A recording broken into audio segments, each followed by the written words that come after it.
Hello students, अस्सलाम वालेकुम। बेटे आज के हमारे इस लेक्चर का ताल्लुक 8th क्लास मैथमेटिक्स से है और ये हमारा लेक्चर नंबर जो है वो 8th है जिसके अंदर हम क्वेश्चन नंबर 7 को कंप्लीट करेंगे।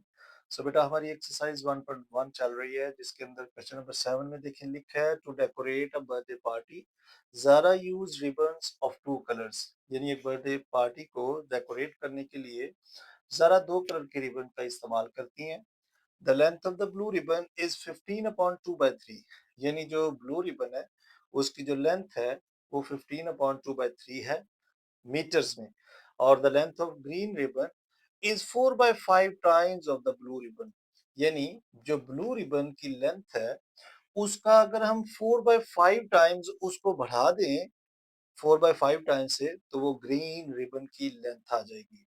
हमसे दो क्वेश्चन पूछे गए हैं, what is the length of the green ribbon और दूसरा पार्ट पूछा गया है find the total length of the both ribbons.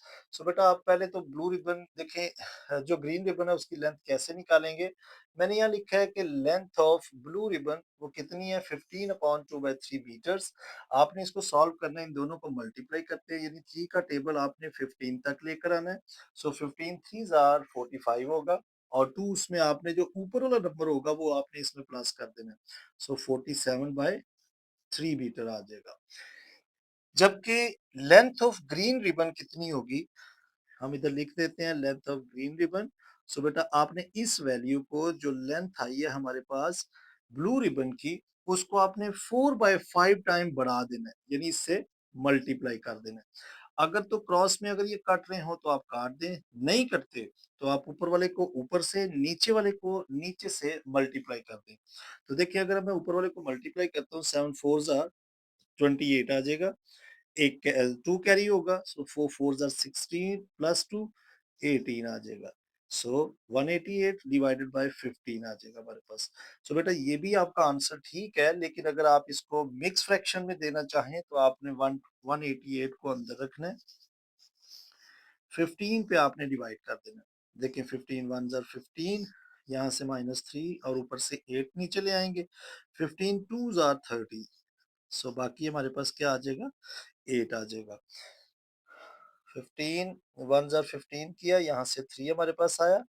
सो यहाँ से आप 8 नीचे लेकर आएंगे। सो 15 2 जार 30। सो यहाँ से 8 आ गया। अब आप इसको लिखने का तरीका करके है जिससे जो आंसर आता है उसको हम पहले लिखते हैं और जो बाकी बचता है उसको ऊपर लिखा जाता है और जिससे डिवाइड कर रहे हो वो नीचे लिखा जाता है। तो इतने मीटर जो है वो आप समझ लें ग्रीन रिबन की जो है वो लेंथ है। और इसी के साथ क्वेश्चन नंबर 2 में देखें क्या पूछा गया, find the total length of both ribbons. अब दोनों रिबन्स की आपने क्या करना है, लेंथ को फाइंड करना है। यानी अब देखें ब्लू रिबन जो है वो कितनी उसकी लेंथ है, आप इधर लिख सकते हैं लेंथ ऑफ ब्लू रिबन वो हमारे पास कितना है, वो हमें पहले भी दिया गया है कि तकरीबन 15 अपॉन 2/3 है। लेकिन अगर आप यहाँ से देख लें जो मैंने ये आंसर निकाला है इसी को आप इस्तेमाल कर लें, 47/3 मीटर है। जबकि ग्रीन रिबन कितना है वो भी हम यहाँ लिख लेते हैं। ग्रीन रिबन जो हमारे पास आया है वो 12 बल्कि ये 188 ओवर 15 मीटर आया है। सो बेटा अब आप क्या करें, इन दोनों को आप सम कर लें, प्लस कर लेंगे तो हमारे पास जो टोटल रिबन की लेंथ आ जाएगी वो आएगी। सो आप लिखें इनका सम क्या होगा या टोटल रिबन लिख लें यहाँ पर। टोटल लेंथ टोटल लेंथ हमारे पास जो आएगी 47/3 मीटर्स प्लस 188/15। अब आप इन दोनों का यहाँ पर एलसीएम ले लेंगे। अब एलसीएम देखिए 3 और 15 का जो एलसीएम आएगा वो 15 आएगा। 3 का टेबल आप 15 तक लेकर आए। अब एलसीएम को सॉल्व करने का ये मेथड है, जब भी वैल्यूज फ्रैक्शन फॉर्म में हो और वो प्लस या माइनस हो रही हो आपने बेटा इसका एलसीएम लेना है। यानी दोनों वैल्यूज आपने डिवीजन में देखनी है क्या है, उन दोनों को आपने इस तरह से एक जगह पे लिख के इसका इस तरह से एलसीएम लेना है। 3 को देखिए डिवाइड करते हैं, सो 3 1 जार 3, 3 को 5 पे करेंगे सो 15। अब 5 1 जार 5 हो जाएगा। जब तक ये 1 नहीं आता हम इसको रहते हैं। अब ये देखिए बाहर वाले नंबर को अगर मल्टीप्लाई करें तो 5 3 जार 15, वो ये मैंने लिखा है यहाँ पर। अब इस 3 का आपने टेबल स्टार्ट करना है कि ये 15 कितने पे आ रहा है। सो 3 5 जार 15 आ रहा है। उस 5 को आपने 47 से मल्टीप्लाई कर देना है। सो देखिए अगर मैं 47 को 5 से मल्टीप्लाई करता हूँ, 7 5 ज़ा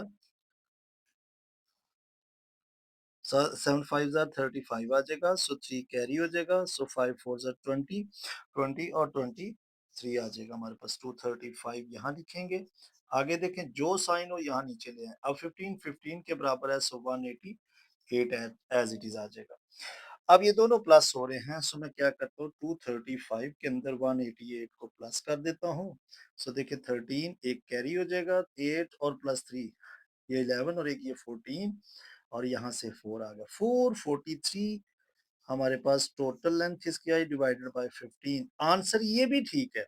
लेकिन अगर आप इसको भी मिक्स फ्रैक्शन में लेकर आना चाहते हैं तो बेटा आपने सेम इसी तरह से आपने ऊपर वाली वैल्यू को अंदर रखना है, बाहर वाली वैल्यू से डिवाइड करेंगे तो आपका कुछ आंसर इस फॉर्म में आएगा। जो आंसर आए उसको आप पहले लिखें, जो बाकी बचे उसको ऊपर लिखें और जिससे डिवाइड कर रहे हैं वो आपने नीचे लिखना है और इसका आंसर आपने कमेंट्स बॉक्स में मुझे बताना है कि क्या आपने लिखा है।